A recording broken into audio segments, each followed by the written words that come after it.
Hello guys, welcome to my channel. நான் உங்கள் யுவராஜ். நீங்கள் பார்த்து கொண்டிருப்பது யூ சீரியஸ் யுவராஜ். ஈரான் இஸ்ரேலுக்கான வாரை பற்றி தான் பார்க்க போகிறோம்.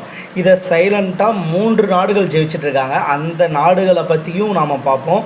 இந்த வார் இன்னும் எத்தனை நாளாக போயிட்டுருக்கு என்னன்றதை பார்ப்போம். இது எந்த நாட்டுக்கு மிகப்பெரிய பின்னடைவை கொடுத்துருக்கு, எந்த நாடு வல்லரசு நாடு தகுதியிலேருந்து இறங்க போகுதுன்றதை பற்றியும் நாம் பார்க்க போகிறோம்.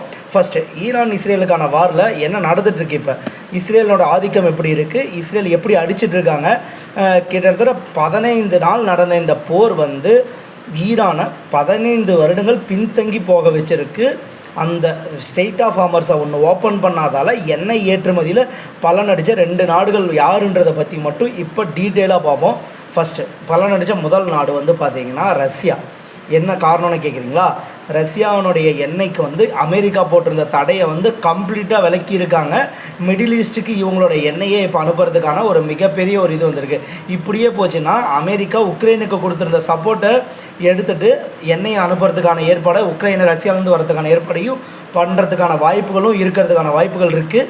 இது ஒரு மிகப்பெரிய ஒரு நல்ல விஷயமாக பார்க்குறேன் நான். அடுத்ததாக பார்த்திங்கன்னா கிட்டத்தட்ட ரஷ்யாவுக்கு $10 பில்லியன் லாபம் இந்த ஆயிலினுடைய அந்த டிரான்சாக்ஷன்ஸ்னால $10 பில்லியன் லாபம். அதுவும் இல்லாமல் பார்த்திங்கன்னா 100 பில்லியன் பேரல் ஏற்றுமதி ஆகிட்டுருக்கு. இப்போ இந்த வேலை இப்போ நடந்துகிட்ருக்கு. சைலண்ட்டாக Russia first stage of success. இது ரஷ்யாவுக்கு நடந்திருக்கு மிகப்பெரிய ஒரு சக்ஸஸ். அடுத்ததாக 2வது முக்கியமான நாடு யாருன்னு பார்த்தீங்கன்னா சைனாவுடைய சக்ஸஸ்க்கு என்ன காரணம்னு கேட்டிங்கன்னா 20% எண்ணெய் ஏற்றுமதி ஸ்டேட் ஆஃப் ஹார்மஸ் வழியாக தான் வருது.